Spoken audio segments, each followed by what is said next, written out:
SSC ने वास्तविकता में चमत्कार तो किया है अब की बार। उसका सबसे बड़ा नुकसान ये बच्चों को रह रहा है कि जो एक सिलेबस डिस्कस किया था कि प्रीलिम्स में ये आएगा और मेंस में ये आएगा, वैसा थोड़ा सा चेंज हुआ है। क्योंकि इंग्लिश को लेकर हमेशा बच्चों के लिए एक सॉफ्ट कॉर्नर था कि हाँ, इंग्लिश में अगर मैंने वोकैब अच्छे से कर लिया तो चीजें बेहतर हो जाएंगी, कम टाइम में हम इंग्लिश का पेपर कर पाएंगे और एक स्कोरिंग सब्जेक्ट होगा। लेकिन इस बार बिल्कुल ऐसा नहीं हुआ। बच्चे बेचारे इंग्लिश देने के बाद भी बहुत परेशान है। देखिए सर, एसएससी में बाउंसर मारा है एसएससी ने, है ना। अब एक अच्छा प्लेयर है तो उस बाउंसर पे भी 6 मार सकता है। मतलब मुझे तो सरप्राइजिंग तो था। एज अ सिचुएशन रिएक्शन है, जैसे आपको सिचुएशन दे रखे है उस हिसाब से काम करना है। इतना परसेंटेज उसने पास किया है, किसी में फिर वर्क एक्सपीरियंस होगा तो वो रेफर करता है किसी को प्रिंसिपल वाइस प्रिंसिपल। दूसरी बात मैं बताऊं तो इस वीडियो के बाद तो मैं आपको सत्य बतलाऊं भाई, आप कोई भी वीडियो मत देखिएगा। रीजन बीइंग, ये फाइनल सोल्यूशन मैं आपको दे रहा हूं। देखो, मेरे पिताजी ने कहावत कहते थे कि अगर गीदड़ का शिकार करना हो ना तो हथियार शेर वाले होने चाहिए।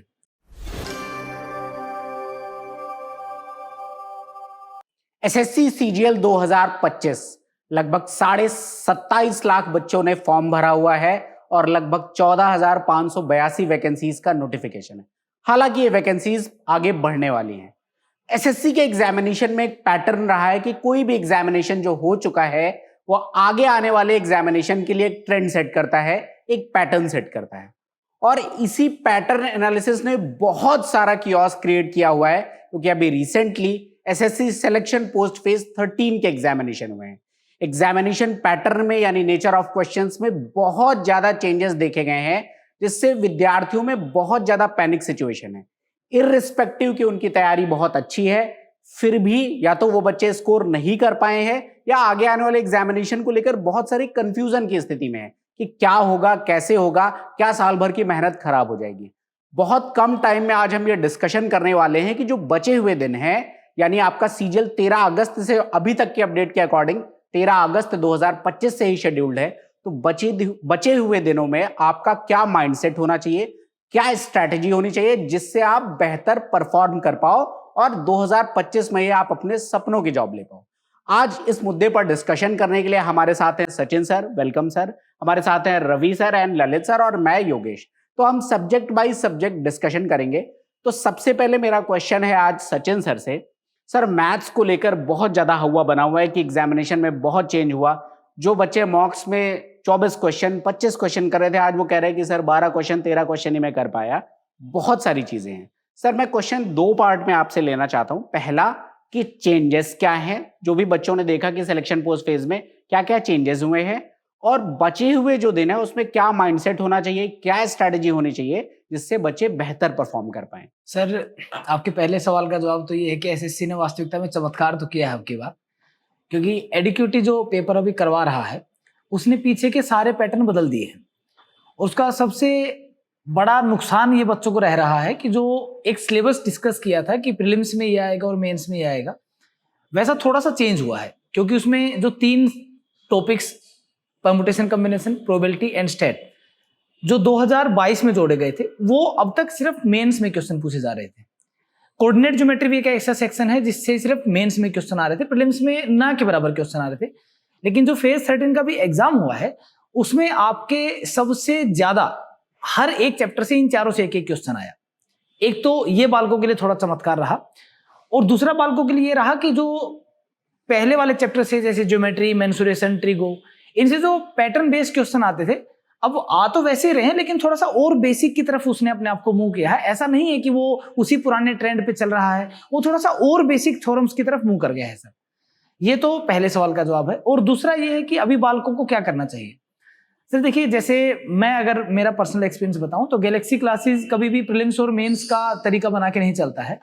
हम पूरा सिलेबस एक बार में पढ़ाते हैं, जो हमारा हाइब्रिड बैच है। उसमें मैं बच्चों को अक्सर कहता भी हूं कि भाई जो आप ये सोच के चलते हो कि ये सिर्फ प्रीलिम्स के लिए तैयार कर लेते हैं, मेंस के लिए तैयार कर लेते हैं, वो मैं पहले से बोल के चलता हूं कि आप ये मत कीजिएगा, कुछ भी आ सकता है इस मामले में, क्योंकि उसने सिलेबस दिया हुआ है। तो आप ये तो मत सोचिएगा कि ऐसा कुछ होने वाला है। इसमें बस ये है कि जो नया इंटरफेस चेंज हुआ था अभी कुछ दिन पहले, आप नए इंटरफेस के अच्छे मॉक लगाइए और उसके आधार पे आप पर डे 1 मॉक तो कम से कम लगाइए, 2 मत लगाइए। उसका रीजन ये है कि क्योंकि जो सिलेबस में अभी हाल ही में चेंजेस हुए हैं उन पे थोड़ा सा आपको काम करना चाहिए पहले 8-9 दिन तक। और 13 अगस्त को अगर आपका पेपर है, मान लीजिए आपको 6 या 7 दिन पहले पता लग जाएगा कि आपका उस दिन पेपर है, तो कोशिश कीजिए कि फिर आप पिछले 4 दिन में कोई मॉक मत लगाइए।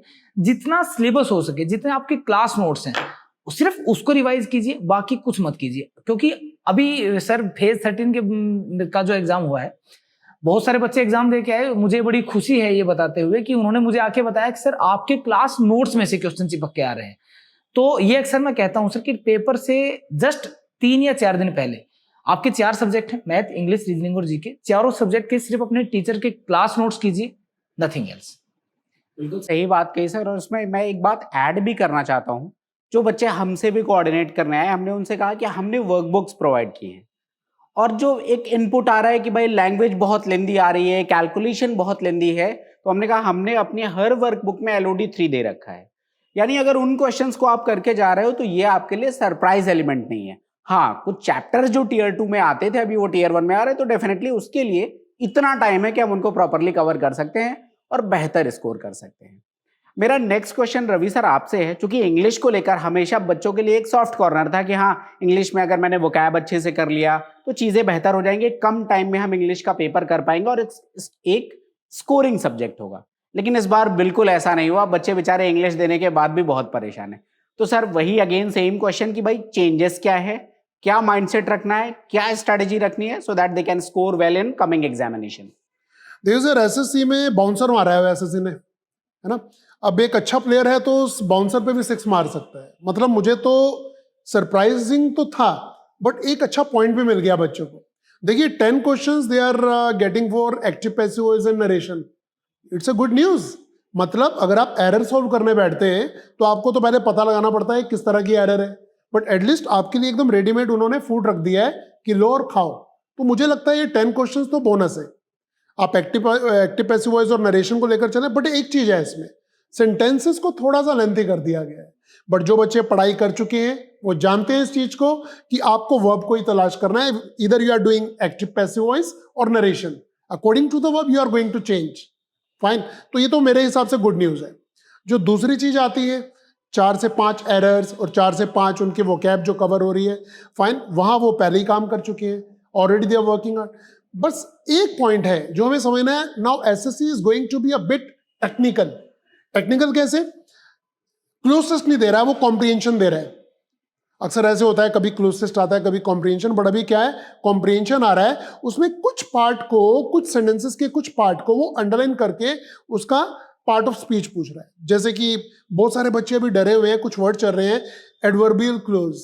अरे भैया वो नाम चेंज किया है। अगर हमने गैलेक्सी क्लासेस में पढ़ाया है, कंडीशनल्स पढ़ाए हैं, कॉम्बिनेशन ऑफ टेंसेस पढ़ाए हैं, उसका दूसरा नाम है। मतलब कहते हैं एक डिपेंडेंट क्लोज होता है और एक प्रिंसिपल क्लोज होता है। उसी के बारे में पूछ रहा है कि भाई साहब ये जो अंडरलाइन पार्ट है आप बताइए ये कौन सा क्लोज है।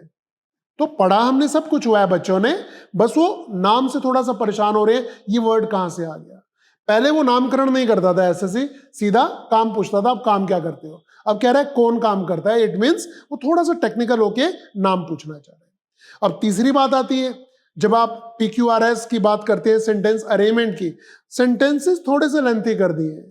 बट अगर आपकी रीडिंग स्किल्स में आपने काम किया है, न्यूज़पेपर रीडिंग में फर्स्ट डे से बोलता आ रहा हूं, पढ़ना चाहिए पढ़ना चाहिए पढ़ना चाहिए, ठीक है। तो न्यूज़पेपर रीडिंग करने के बाद बच्चे को शायद उसमें ज्यादा दिक्कत नहीं आएगी। और अब समय आ गया है कि आप जा रहे हैं उस जंग के लिए जो एसएससी ने तैयार किया है, जो स्टेट। फाइन, स्टेज पर जाते ही आपको क्या करना है, बस सर ने बिल्कुल सही कहा, मैथ्स के लिए आप रोज का एक मॉक टेस्ट लगा रहे हैं, बिल्कुल 2 करने की जरूरत भी नहीं है। बट बचे हुए 7, 8, 10 दिन के अंदर क्या करेंगे, वही टीचर्स के नोट्स को ढंग से रिवाइज कर दीजिए। तो मेरे लिए कोई बहुत बड़ा हवा नहीं है। ठीक है, एक बाउंसर इस तरह का है कि सरप्राइज है, अब वो PYQs नहीं पूछ रहा है, अब वो उन्हीं क्वेश्चंस को एक अलग तरीके से प्रेजेंट कर रहा है। तो जिसे तलवार चलानी आती है, जिसे स्विमिंग करनी आती है, वो कहीं भी पानी में स्विमिंग कर लेगा, डरेगा नहीं लहरों से। कुल मिला के सर हमारे तर्कश में सारे तीर होने चाहिए, पेपर जैसा होगा देख लेंगे, बस माइंडसेट आपका बहुत पॉजिटिव होना चाहिए कि भाई कुछ भी होगा, मैंने साल भर पढ़ा है तो मैं बेहतर करूंगा। नेक्स्ट सर मैं आता हूं ललित सर आपके पास। सर रीजनिंग एक ऐसा सेगमेंट है जो मैं जब भी बच्चों से पूछता था, बेशक उन्होंने एकेडमिक्स में नहीं पढ़ा है, बट फिर भी उनको लगता था कि रीजनिंग है तो हो जाएगी, बहुत आसान है। लेकिन इस बार के पेपर में वो वाकई बाउंसर थी। बच्चों से रीजनिंग में 12, 13, 14 क्वेश्चन से ऊपर हुए नहीं, वो लॉजिक्स हिला भी नहीं पाए एग्जामिनेशन में। तो सर आप बताइए क्या स्ट्रेटजी होनी चाहिए बचे हुए दिनों के लिए और क्या क्या चेंजेस है, कैसे टैकल किया जाए इन चेंजेस को? सर जैसे कि पहले भी मैंने बताया था आपको कि रीजनिंग एक कॉमन सेंस है सर। अब बच्चा क्या कर रहा है, पैसेज फॉर्म में देख रहा है उसको, और उसको ये लग रहा है कि इतना बड़ा पहले क्वेश्चन पढ़ना पड़ेगा उसको। हम डायरेक्टली पैसेज ना पढ़े, हमें ये पता है कि आपका एक टॉपिक ऐड हुआ है, decision making as a situation reaction है, जैसे आपको सिचुएशन दे रखे है उस हिसाब से काम करना है। तो हमें पता है हम डायरेक्टली ऑप्शन को पढ़ें। हमें पता है ऊपर की क्या दे रखा है कि किसी एक स्टूडेंट का डाटा गिवन होगा, इतना परसेंटेज उसने पास किया है, किसी में फिर वर्क एक्सपीरियंस होगा, तो वो रेफर करता है किसी को, प्रिंसिपल वाइस प्रिंसिपल को। तो हमें पहले ही ये करना चाहिए सर उन स्टूडेंट को जो आपके एग्जाम दे रहे हैं कि हम डायरेक्टली ऑप्शन पे काम करें।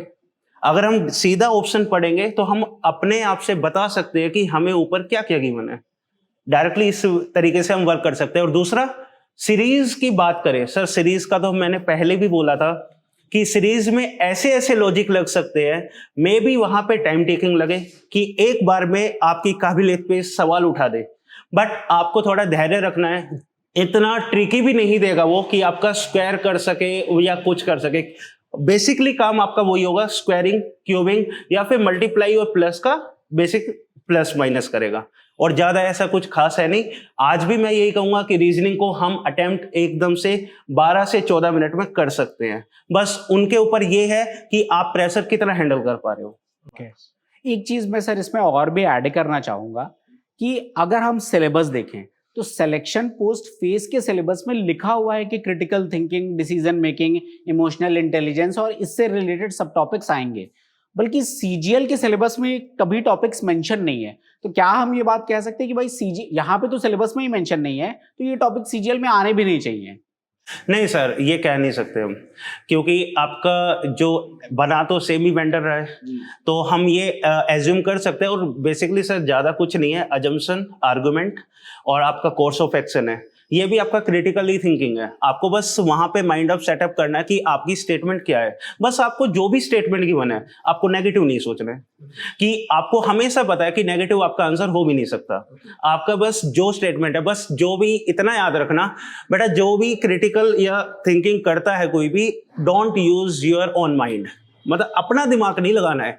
जितना स्टेटमेंट में गिवन है ना, बस उतना सोचना है बस। मतलब सर ये कहें कि प्री कंसीव्ड नोशंस के साथ नहीं जाना है और हमेशा सोल्यूशन ओरिएंटेड रहना है, तो मोस्टली हमारे आंसर सही होंगे।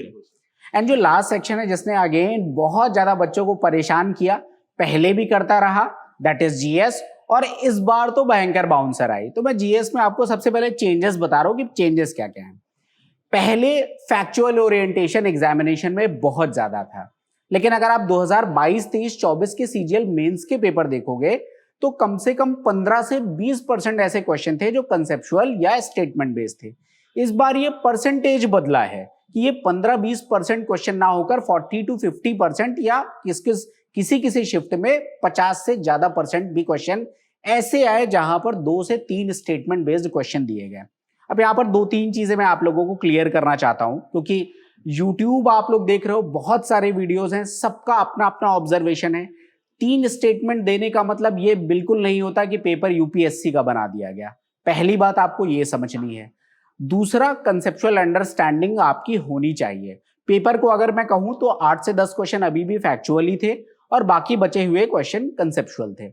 अगर मैं सेगमेंट वाइज जाऊं तो मैं उसमें भी आपकी बात करूंगा कि जैसे एक particular segment that is economics, उस पर बहुत ज्यादा फोकस किया गया। लगभग शिफ्ट्स में एक ओवरऑल जो बच्चों से हमें फीडबैक मिला कि 4 से 5 क्वेश्चन इकोनॉमिक्स में आए जो कि बहुत इन डेप्थ डेटा या इन डेप्थ कंसेप्ट से पूछे गए। बाकी अगर मैं पॉलिटी की बात करूं तो पॉलिटी में 1 से 2 क्वेश्चन आए, हालांकि ये पॉलिटी के पहले के पेपर्स में भी कंसेप्चुअल क्वेश्चन आए हुए हैं, तो ऐसा कुछ नहीं था। प्रोविजन से रिलेटेड या पॉलिटी के करंट में कोई न्यूज है तो उससे रिलेटेड क्वेश्चंस आपके पूछे गए हैं। अगर मैं हिस्ट्री की बात करूं तो अगेन नंबर ऑफ क्वेश्चन कोई बहुत ज्यादा नहीं थे, 1 से 2 क्वेश्चन, तो आप टेंटेटिवली 2 क्वेश्चन मान सकते हो। यहां पर भी कुछ चीजें अगर मैं हाईलाइट करना चाहूं तो जैसे डायनेस्टीज से क्वेश्चन या फिर उनके एडमिनिस्ट्रेशन से क्वेश्चंस, फेमस रूलर्स से क्वेश्चन, ये सारी चीजें वहां पे पूछी गई। तो बचे हुए टाइम में आप डेफिनेटली इनको फोकस कर सकते हैं, लेकिन इस बार थोड़ा सा डिटेल में पढ़िएगा। अब आता हूं जो नेक्स्ट सेगमेंट है, दैट इज साइंस। साइंस में एक कॉमन ट्रेंड आता था कि भाई बायो से क्वेश्चंस ज्यादा आते हैं। हालांकि जो रिसेंटली सिलेक्शन पोस्ट फेज का एग्जामिनेशन हुआ, यहाँ पे ये थोड़ा सा बदला हुआ नजर आया, यानी फिजिक्स से क्वेश्चन हमें थोड़े ज्यादा मिले, केमिस्ट्री से रिलेटिवली उसके बाद थोड़े कम, और बायो से सबसे कम। हालांकि क्वेश्चन का लेवल कठिन नहीं था, जैसे पहले आ रहे थे क्वेश्चन वैसे ही क्वेश्चन थे। अब जो एक स्टैटिक जीके वाला टॉपिक है कि भाई स्टैटिक से बहुत कुछ आता था, पहली बात तो उतना आया नहीं, या यूं कहें कि सरफेस लेवल क्वेश्चन जैसे फर्स्ट इन हिस्ट्री जो इस टाइप के क्वेश्चन थे वो नहीं आए, या कौन से नंबर का कौन सा प्रेसिडेंट है, प्राइम मिनिस्टर है, इस टाइप के क्वेश्चंस नहीं है, थोड़े से डिटेल्ड क्वेश्चन है। और इसमें भी अगर मैं कुछ टॉपिक्स को आइडेंटिफाई करूं तो स्पोर्ट्स से क्वेश्चन अभी भी पूछे गए हैं, अवार्ड्स से क्वेश्चन अभी भी पूछे गए हैं, बुक्स से क्वेश्चन अभी भी पूछे गए हैं। तो ये टॉपिक्स आप जैसे पहले कर रहे थे आपको वैसे ही यहाँ पर करना है। तो ये चीजें हमें समझनी होगी कि देखो अब टाइम कम है तो बहुत ज्यादा नहीं पढ़ सकते, आपको पीवाईक्यू भी पढ़ना है, लेकिन आप देख लो कम से कम 22, 23, 24 के मेंस के पेपर को थोड़ा डिटेल में जाके देखिए कि जो स्टेटमेंट बेस्ड क्वेश्चंस आए हैं उनका नेचर कैसा था। दूसरा, जैसे इस बार इन्होंने रिपोर्ट्स पे बहुत फोकस किया है, तो जो करंट अफेयर्स का भी आपका क्वेश्चन है कि भाई कितना पढ़ना चाहिए, तो लगभग 1.5 साल। एक आध शिफ्ट में ऐसे भी क्वेश्चन आए हैं जो 2-2 साल तक का पूछा गया है, लेकिन अगर बचे हुए टाइम की मैं बात करूं तो 1.5 साल इज इनफ। और यहां पर इन्होंने पुरानी रिपोर्ट्स को कोट किया है। जैसे एक क्वेश्चन मैं आपको कोट कर रहा हूं कि पूछा गया 2023 में इंडिया और फ्रांस के बीच में एक MOU साइन किया गया, उसके बारे में क्वेश्चन था। तो भाई 2025 में भी हुआ था, 2023 में भी हुआ था। तो ऐसी अगर कोई चीज आप पढ़ रहे हो जो रिसेंटली हुई, तो उसका पास्ट अगर कोई डेटा है तो please check that. Defence sector को बहुत ज्यादा फोकस किया है, तो अगर डिफेंस से रिलेटेड कोई इंडियन गवर्नमेंट की कोई ड्रिल हुई है या कोई रिसेंट डेवलपमेंट हुए हैं तो प्लीज उन चीजों को फोकस कर लीजिएगा, तो आपका काम चल जाएगा। बचा हुआ टाइम है, बहुत ज्यादा नया पढ़ने की कोशिश करेंगे तो दिक्कतें आएंगी। एक और चीज कवर करूंगा, दैट इज रिपोर्ट्स।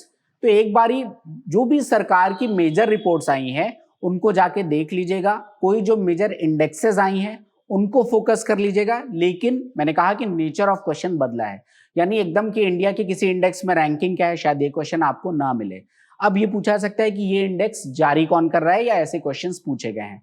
रिपोर्ट्स के आउटकम से भी क्वेश्चन पूछे गए हैं, तो ये चीजें थोड़ा सा आप फोकस करोगे तो डेफिनेटली चीजें बेहतर होंगी। अब सर मैं सचिन सर आपसे एक और क्वेश्चन में आता हूँ कि यहाँ तक तो हमने एक समझ लिया कि भाई क्या चेंजेस हैं, क्या अप्रोच होना चाहिए। बट अगेन जैसा मैंने अभी कोट किया कि चूंकि सोशल मीडिया का दौर है, बहुत सारी n नंबर ऑफ स्ट्रेटजीज हैं, बहुत सारे स्टूडेंट्स हैं वो अपने रिव्यू दे रहे हैं। चूंकि ये मेमोरी बेस्ड रिव्यू है तो कई बार एक्चुअल रिव्यू आते भी नहीं है, और बहुत सारे फैकल्टीज हैं जिनका अपना ऑब्जर्वेशन है, लेकिन इतने सारे रिव्यूज देखने के बाद बच्चा कंफ्यूज है। तो अगर मैं कहूं कि सर आप उसको एकदम शॉर्ट एंड क्रिस्प बताओ कि भाई कंफ्यूज मत हो, मल्टीपल सोर्सेज में मत जाओ और ये फॉलो करो, तो डेफिनेटली चीजें वर्कआउट करेंगे, तो क्या सलाह देंगे आप? सर मेरी बच्चों के लिए सबसे पहली सलाह ये रहेगी कि आपको इस समय सोशल मीडिया पे बहुत सारी चीजों को फॉलो नहीं करना चाहिए। कोशिश करो कि ठीक है आपने 1-2 के मुंह से सुन लिया, या फिर आपने जो अभी रिसेंटली एग्जाम हुए हैं बच्चों से सुन लिया कि भाई पैटर्न चेंज हो गया है, ठीक है, आपको ये पता भी लग गया कि पैटर्न चेंज हो गया है। दूसरी बात मैं बताऊं तो इस वीडियो के बाद तो मैं आपको सत्य बतलाऊं भाई, आप कोई भी वीडियो मत देखिएगा। रीजन बीइंग, ये फाइनल सोल्यूशन मैं आपको दे रहा हूं। देखो मेरे पिताजी ने कहावत कहते थे कि अगर गीदड़ का शिकार करना हो ना तो हथियार शेर वाले होने चाहिए। तो भाई ऐसा है जो नया आ रहा है मैथ में, फिलहाल मैं बात करूं यही 4-5 टॉपिक जो आपके परम्यूटेशन कम्बिनेशन, प्रोबेबिलिटी, स्टैट और कोऑर्डिनेट ज्योमेट्री 2022, 23, 24 के मेंस में ये क्वेश्चन आए। रीजन भी इनमें जो 3 टॉपिक हैं परम्यूटेशन कम्बिनेशन, प्रोबेबिलिटी और स्टैट, यहाँ पे थोड़ा सा 11th 12th का सेक्शन ज्यादा पूछा जाता था पहले जो CDS वगैरह के एग्जाम आते थे। आप एक काम और कर सकते हैं, अगर आपको इन कुछ क्वेश्चंस पे कमांड बनानी है तो आप PYQ में ना CDS को फॉलो कर सकते हैं अगले 10 दिन के लिए। मान लीजिए आप पिछले 5 साल के, क्योंकि इस CDS साल में 2 बार होता है, तो आप पिछले 5 साल के CDS के एग्जाम्स को फॉलो कर सकते हैं स्पेसिफिक इन क्वेश्चंस के लिए। और रही बात क्लास नोट्स की, तो मैं आपको बता दूं जो बालक गैलेक्सी क्लासेस से मेरे से पढ़े हैं, आपके क्लास नोट्स में मैंने ऑलरेडी 11th और 12th के कंसेप्ट डाल रखे हैं इनमें, तो आपको घबराने की बिल्कुल आवश्यकता नहीं है। जो बालक हमसे नहीं पढ़े हैं, जो पहली बार हमें सुन रहे हैं, वो ये बस ये बात समझ लीजिए इस समय नया कुछ भी मत कीजिए, सीडीएस के पिछले 5 साल के पीवाईक्यू उठाइए और उनमें जो नए टॉपिक्स आपको दिख रहे हैं, permutation, combination, probability, stat, coordinate geometry और ज्योमेट्री का भी कुछ सेक्शन प्लीज ले लीजिएगा, मैं आपको कहूंगा वो कर लीजिए, आपकी समस्या का समाधान हो जाएगा। और ज्यादा यूट्यूब पे आप टाइम मत बिताइए, सिर्फ आपने सुन लिया चेंज हो चुका है, ठीक है सर, आपको मैं सोल्यूशन दे चुका हूं, ठीक है सर, बस इतना ही कीजिए, ज्यादा कुछ नहीं। सर एक सजेशन और है मेरा, जैसे मान लीजिए बच्चों, आपको ये बात समझनी चाहिए कि आप एक ऐसे महासागर में उतरे हुए जहां बहुत सारी मछलियां आपके साथ तैर रही हैं, तो अगर भाव आएगा तो सबको एक साथ फेंकेगा। जैसे अभी सर ने बताया कि बच्चे पैनिक कर रहे हैं, मैं भी बहुत सारे बच्चों से बात किया, तो बच्चे बता रहे हैं कि सर एकदम से ना नया पेपर देख करके या इंटरफेस देख करके एकदम से थोड़ा सा हमें टेंशन हो रही थी। ये बात समझ लीजिए, अगर आपका खराब हो रहा है पेपर तो फिर सबका खराब हो रहा है, क्योंकि आपने बहुत अच्छी तैयारी कर रखी है। जो कट ऑफ 150-155 पे जा रही थी, वो कट ऑफ औंधे मुंह गिरेगी और 130-35 पर आएगी, तो आप पक्का मेंस दे रहे हैं अब की बार, तो ये तो आप समझ लीजिए। बिल्कुल सही बात की सर, और इसमें एक चीज मैं ऐड करूंगा, जैसे सर मैं प्रीवियसली भी एसएससी में देखा है कि आउट ऑफ द बॉक्स किसी पर्टिकुलर पेपर के किसी पर्टिकुलर शिफ्ट में कोई क्वेश्चन पूछ लिया गया, अब यूट्यूब पे उस क्वेश्चन को कंसेप्ट पढ़ाने की भरमार पड़ी हुई है। अब बच्चे ने जो साल भर पढ़ा है उसको छोड़कर नई चीजों के पीछे पड़ा हुआ है। और अभी भी सर जितने बच्चे पेपर दे के आए हैं, जिनसे भी मैंने बात किया, अगर उनका पेपर कुछ ऐसे हुए हैं जिन्होंने एवरेज से बेहतर किया या गुड की कंडीशन में पेपर दे के आए हैं, या जिनका खराब भी हुआ, वो बाद में ये चीज एक्सेप्ट कर रहे हैं कि सर हम पैनिक हो गए, नहीं तो आज भी 18 से 20 क्वेश्चन 21 क्वेश्चन करने वाले थे, 3-4 क्वेश्चन ही प्रॉब्लमेटिक थे। तो कुल मिला के अपने बेसिक्स पे काम करते रहे, जो चीजें ऐड ऑन हुई है उसको थोड़ा सा पढ़ ले तो काम चल जाना चाहिए।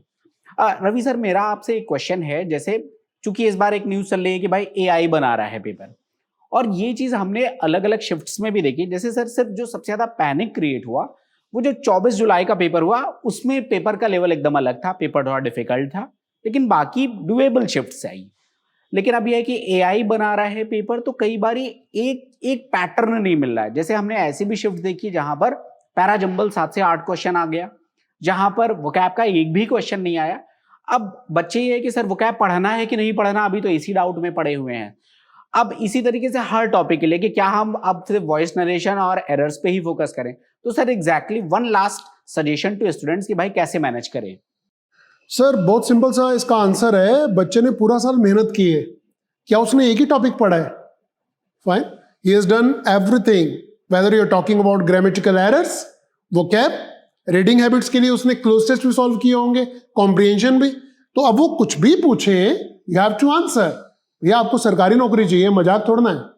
अब आपको कैपेबल होना है, अब आपको डिजर्व करना है। डिजायर तो हो गई, अब सभी की डिजायर है कि उसे गवर्नमेंट जॉब मिले। तो ओवरऑल हमें यही देखना है भाई, पैसिव वॉइस नरेशन पूछेगा, 2 क्वेश्चन पूछेगा या 10, you have to be ready, this is the solution. You are going for errors, वो 4 पूछे या 10, ये तो लॉजिक यही कहता है कि हमें पूरा पेपर करना है और कम समय में करना है। तो इसके लिए you have to be exactly get ready with your all the weapons. कोई क्वेश्चन कम आ रहा है, ज्यादा आ रहा है, बट यस एआई ने बनाया है, टेक्निकल कर दिया है, वो तो हम पहले डिस्कस कर चुके हैं। तो अब समय आ गया है कि जंग का मैदान तैयार है, आपके हथियार तैयार है, आपने उन्हें पॉलिश किया हुआ है, पूरा साल आपने प्रैक्टिस किया है। ये रातों रात तो ऐसा नहीं है कि आपको कोई नया टॉपिक पढ़ना है, बस कुछ कम कुछ ज्यादा, गेट रेडी एंड जंप। कुल मिला के सर साल भर जो पढ़ाई की है उस पर कॉन्फिडेंस रखना है, मेहनत करनी है, चीजें बेहतर होंगी। जो चेंजेस है हमें अंदाजा है उसका, तो अगले बचे हुए 10-12 दिनों में मेहनत करेंगे तो चीजें हो जाएंगी। ललित सर मेरा आपसे एक क्वेश्चन है, जैसे पैटर्न चेंज हुआ, सारी चीजें समझ में आ रही हैं, अभी पीवाईक्यू करना है या नहीं करना है? करना चाहिए सर, करना चाहिए। बिल्कुल। मतलब सर कुल मिला के यही समझना है कि जो चेंजेस हैं एटलीस्ट हाँ, अगर पीवाईक्यूज कर रहे हो सर, कम से कम आपको सीरीज तो पता चलेगी कि सीरीज, हर सीरीज अलग ही होती है सर, तो कम से कम करना चाहिए, पीवाईक्यू तो करना चाहिए। कुल मिला के रीजनिंग की बात करें तो पीवाईक्यू करके जाइए, थोड़ा सा लेवल आप और जरूर देख लीजिएगा। और जो लास्ट बात जीएस, चूंकि टाइम कम है तो अब मैं ये बिल्कुल नहीं कहूंगा कि कॉम्प्रिहेंसिवली आप सारी चीजें कवर करें। मैंने आपको टॉपिक्स एग्जैक्टली हाईलाइट करके बताएं कि भाई ये चीजें आपको कवर करनी है तो इनको करिएगा। पीवाईक्यू के बारे में अगर मैं आपसे कहूं तो प्रीवियस ईयर, जैसे पहले मैंने बताया कि 22, 23 और 24 तीनों के मेंस के पेपर प्रॉपरली देख लीजिएगा, फर्स्ट थिंग। सेकेंड थिंग कि आप एक बारी जो भी ऐसे, जैसे मैंने कुछ टॉपिक्स हाईलाइट किए, उनका जब पीवाईक्यू एनालाइज करिएगा तो उनके सॉल्यूशंस या उनके चारों ऑप्शंस को थोड़ा सा डिटेल में पढ़ लीजिएगा। बाकी नया मत करिएगा, जो आपने साल भर पढ़ा है आप उसको करके जाइए। वन लास्ट अगर मैं आपको एक बात कहूं, एक सजेशन कहूं, तो मैंने जितने बच्चों से बात किया पेपर देने के बाद उनका यही सजेशन था या यही ऑब्जर्वेशन था कि सर हर सेगमेंट में 17, 18, 19 क्वेश्चन एकदम डुएबल थे। तो अगर आपने अपनी प्रीवियस पे जो आपने तैयारी की उस पे काम किया तो दैट मीन्स अगर मैं 18 क्वेश्चन भी मान लूं तो चारों सेगमेंट में 72, 73 या 75 क्वेश्चन तक डुएबल हैं। रेस्ट 25 में आपने जो बचे हुए 10 दिन में अगर थोड़ा सा काम कर लिया तो आप एक बेहतर स्थिति में होगे कि आप टीयर 2 दोगे। तो अब ये कह दो कि पीवाईक्यू इररिलेवेंट हो गए हैं, कहना बिल्कुल गलत है। आपको करना चाहिए। हाँ, जो चेंजेस है हमें अडॉप्ट करने पड़ेंगे डेफिनेटली, और उसके लिए जो 13-14 दिन का टाइम है आपने अगर पहले से पढ़ रखा है तो डेफिनेटली आप चीजें कवर कर पाएंगे। आई होप आपको ये सेशन आपके काम का होगा, क्योंकि एग्जामिनेशन से जस्ट पहले है तो आपका टाइम भी बहुत कीमती है। तो आप डेफिनेटली इसको फास्ट फॉरवर्ड करके भी देख सकते हैं, लेकिन इन चीजों पे स्टक रहिए। मल्टीपल सोर्सेज, मल्टीपल मीडियम्स को फॉलो मत करिए, अपने बेसिक्स पे काम करते रहिए। डेफिनेटली आप सारे लोग टीयर 2 देंगे। Thank you and best of luck from Galaxy classes.